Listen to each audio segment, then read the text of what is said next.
வணக்கம். நலன் சரித்திரத்தின் 3வது பாகத்தை நாம் தெரிந்து கொள்ள இருக்கிறோம். தமயந்தியை பிரிந்த தந்தை விதர்ப்ப மகாராஜா தன் மகளின் அவலமான வாழ்க்கையை கேள்விப்பட்டு மனம் நொந்து கண்ணீர் வடித்து அந்தணர்களை அழைத்து, எப்படியாவது அவள் இருக்கும் இடத்தை தெரிந்து கொண்டு வாருங்கள், என் மகள் எங்கேயோ அலைந்து கொண்டிருக்கிறாள், புருஷனை விட்டு பிரிந்து கானகத்தில் அலைந்து கொண்டிருக்கிறார்கள், வியாபாரிகள் இதை சொன்னார்கள், அப்படி கண்டுபிடித்து வருவர்களுக்கு மிகுந்த சன்மானம் தருவேன், 1000 பசுக்கள் தருவேன் என்று சொல்ல, சுதேனன் என்ற அந்தணன் தமயந்தி எங்கே போயிருப்பாள் என்று வரைபடம் வைத்து கணக்கு போட்டு இந்த இடத்தில் இருக்கலாம் என்று உள்நோய் தோன்ற சேதி நாட்டுக்கு வந்தான். வேலைக்காரர்கள் எல்லோரும் வேலைக்காரியை புகழ்ந்து பேசுவதைக் கண்டான். பரஸ்பரம் ஒருவர் நகையாகத்தான் இருப்பார்களே, வேலைக்காரி யாரும் ராணி போல் வியந்து பார்க்க மாட்டார்கள். அப்படியானால் யார் அந்த வேலைக்காரி? போய் அரண்மனைக்குள் நுழைந்து பூஜை செய்ய வந்திருப்பதாக சொல்லி அங்கு தமயந்தியை கண்டான். அவளை வணங்கினான். நமஸ்காரம் தாயி. சுதேன்னு வணக்கம் சொன்னான். உங்கள் குழந்தைகள் சௌக்கியமாக இருக்கிறார்கள், உங்கள் தாய் தந்தையரும் நலமாக உள்ளார்கள், உங்கள் மற்ற உறவும் தமையன்மார்கள் எல்லோரும் நன்றாக இருக்கிறார்கள், ஆனால் உங்களை பற்றி கவலையிலே இருக்கிறார்கள். விதப்பதேசம் நன்றாக இருக்கிறது, ஆனால் உங்களை பற்றி கவலை கொண்டு சோகமாக இருக்கிறது. எங்கேனும் ஒரு நாள் நீங்கள் வருவீர்கள் என்று உங்கள் குழந்தைகள் ஆவலாக வாசலை பார்த்து கொண்டு இருக்கிறார்கள்.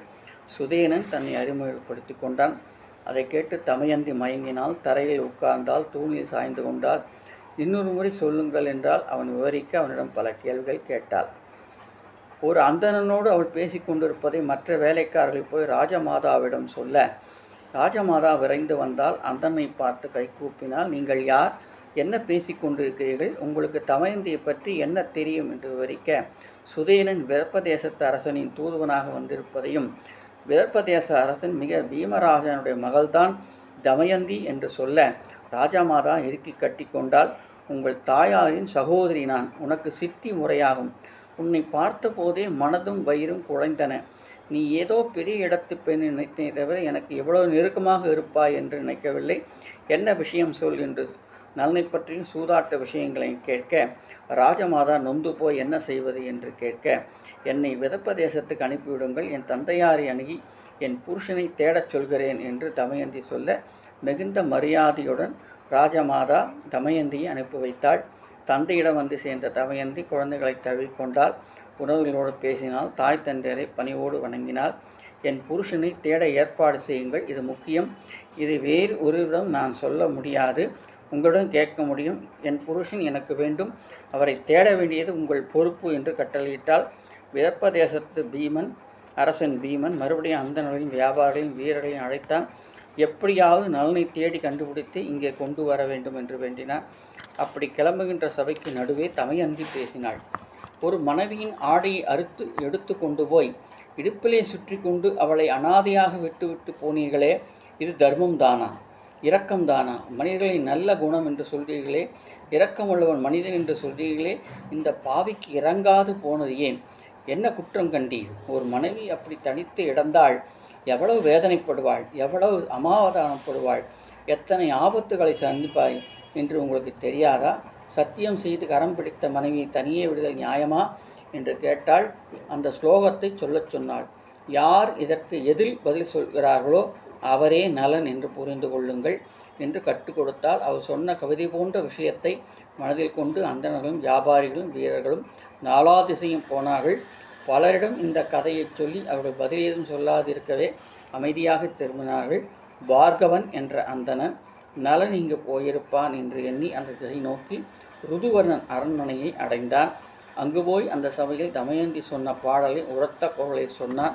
அங்கு யாரும் பதில் பேசவில்லை. ஆனால் அரண்மனையை விட்டு வெளியே வரும்போது ஒரு தேரோட்டியை வழிமறித்து நல்ல பெண்பணியை விட்டு வருவது மிக பெரிய துக்கம்தான், கொடுமைதான்.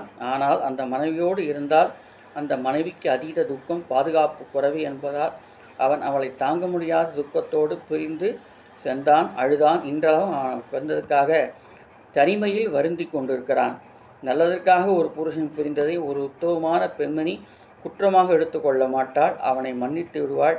அவன் மீது இருக்கிற பிரேமை அவளுக்கு குறையாது, ஏனெனில் அவள் மீது அவனுக்கு இருக்கிற பிரேமையும் ஒருபோதும் குறைந்ததில்லை என்று பதிலுக்கு வேறொரு பாடலை பாடினான். அந்தணன் திகைத்தான். அந்த பாடலை எடுத்து கொண்டு போய் தமயந்தியிடம் படித்தான். தமயந்தி அது நலந்தான் என்பதை புரிந்து கொண்டு தந்தையிடம் ஓடினாள். ருதுவர்ணனிடம், என்னுடைய கணவன் இருக்கிறான், தேரோட்டியாக இருக்கிறான், தயவு செய்து எனக்கு சுயம்வரம் ஏற்பாடு செய்யுங்கள், உடனடியாக அறிவியுங்கள், ருதுவர்ணனுக்கு ஓலை அனுப்புங்கள், அப்போது வேகமாக இங்கு வர நலனைத்தான் தேர்ந்தெடுப்பான், நலனால் தான் வெகு விரைவில் இங்கு வர முடியும். 2 நாட்களில் சுயம்வரம் நடக்க வேண்டும் என்று சொன்னீர்கள் என்றால் அவர்கள் விரைவில் வந்து சேருவார்கள் என்று சொன்னால் ருதுவர்மனுக்கு அந்த செய்தி போயிற்று. 2 நாள் இருக்கின்றன. தமயந்திக்கு மறுபடியும் சுயம்வரமா? நலன் எங்கே இருக்கிறான் என்று தெரியாதால் அவர் இறந்து போனதாக கருதி இன்னொரு சுயம்வரத்துக்கு ஏற்பாடு செய்கிறார்களாம். இளமை வீணாகக்கூடாது என்று இந்த ஏற்பாடாம் என்று சொல்ல நலன் தனிமையில் அழுதான். என்ன விபரீத புத்தி! நான் விலகி போனதால் அவள் விபரீதமாக நினைக்கிறாளா? நான் விட்டு போனதால் அவள் கொடூரமாக மாறிவிட்டாளா? 2வது திருமணம் தேவையா என்று பலமுறை சிந்தித்து பார்த்தான். ருதுவர்ணன் மூலம் என்னை வரவழைக்கும் சூழ்ச்சியா என்று எண்ணினான். ருதுவர்ணன் விரைவாக தேர் ஓட்டுவதற்கு பாகுகனை வேண்டிக் கொண்டான். நிச்சயம் செய்கிறேன் மன்னா, விரைவில் விரப்பதேசம் போய்விடலாம் என்று சொல்ல நல்ல குதிரைகளை தேர்ந்தெடுத்து மிக வேகமாக விரப்பதேசம் நோக்கி பறந்தான். மன்னுடைய உத்திரியம் கீழே விழுந்து விட்டது. உத்திரியம் கீழே விழுந்து விட்டது, தயவுசெய்து தேரை நிறுத்தி என்று மன்னன் சொல்ல, நலன், நீங்கள் உத்திரியம் என்று விழுந்து விட்டது முடிக்கும் முன்னே நாம் 3 கோசம் தாண்டி விட்டோம், உத்திரியம் எங்கேயோ விழுந்து விட்டது, திரும்பி போக முடியாது சொல்லி தேரை இன்னும் வேகமாக செலுத்தினான். அவர்கள் தேரை நிதானப்படுத்தி ஒரு தான்தோன்றி மரத்தின் அருகே நிறுத்தினார்கள். அற்புதமாய் தேர் ஓட்டுகிறாய், இப்படி தேர் ஓட்டுகிறவனை நான் பார்த்ததே இல்லை. பூமியின் தேர்கால்கள் படாது எகிரி எகிரி ஓடுவது ஆச்சரியமாக இருக்கிறது. குதிரைகள் வழியை தெரிந்து கொண்டு போகின்றன, அவைகளை மிரட்டாது அடிக்காது பேச்சிலேயே ஓட்டுகிறாய், அதுவும் ஆச்சரியமாக இருக்கிறது. ஆனால் பாகுகனே, எல்லா மனிதர்களும் எல்லா இடத்திலும் கெட்டிக்காரர்களாக இருக்க முடியாது. நானும் கெட்டிக்காரன்தான். குதிரை ஓட்டுவதில், கணக்கில், சூதாடுவதில். இதோ இந்த தான்தோன்றி மரத்தில் எத்தனை இலைகள் காய்கள் இருக்கின்றன தெரியுமா? கீழே விழுந்திருக்கிறது காய்கள். இலைகளை விட 102 மேலே இருக்கின்றன.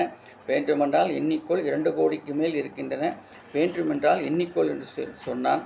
பாகுகன் சிரித்தான். எப்படி எண்ண முடியும்? வேப்பதேசம் போக வேண்டாமா? இந்த கிளையில் மட்டும் எத்தனை என்று சொல்லுங்கள்.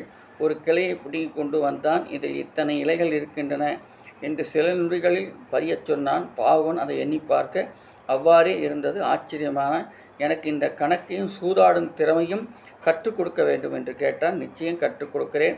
எனக்கு தேர் ஓட்டுவதை பற்றியும் குதிரைகளை பற்றியும் கற்றுக்கொடு என்று 2 பேரும் பரஸ்பரம் சத்தியம் செய்து கொண்டார்கள். சூடாடும் கலை நலனுக்கு தெரிய வந்துவிட்டது என்று தெரிந்ததும் நலன் உள்ளே இருக்கிற கலிபுருஷன் வெளியே வந்தான். தள்ளாடினான். தான்தோன்றி மரத்தில் சாய்ந்து கொண்டான். கலியை வெட்ட நலன் கத்தியை ஓங்கிய போது, என்னை வெட்டி விடாதே. ஒரு காலத்தில் தமயந்தி இந்திரனுடைய சபையில் என்னை அவமானப்படுத்தினாள். அதனால்தான் இங்கு வந்து என் ஆத்திரத்தை தீர்த்து கொண்டேன். என்னை கொண்டு விடாதே, தயவுசெய்து விட்டுவிடு என்று கெஞ்சி தான்தோன்றி மரத்தில் சுருண்டு விழுந்தது. அன்றிலிருந்து தான்தோன்றி காயை மக்கள் பயன்படுத்துவதில்லை, அது கைத்தொட்ட காயாக மாறியது என்று 3ஆம் பாகத்திலே தெரிந்து கொண்டோம். இனி 4ஆம் பாகத்திலே நலன் சரித்திரத்தை தெரிந்து கொள்ள இருக்கிறோம். தொடர்ந்து கேளுங்கள். சனியினுடைய தொல்லையிலிருந்து விடுபட்டு நன்மைகளை பெறுங்கள்.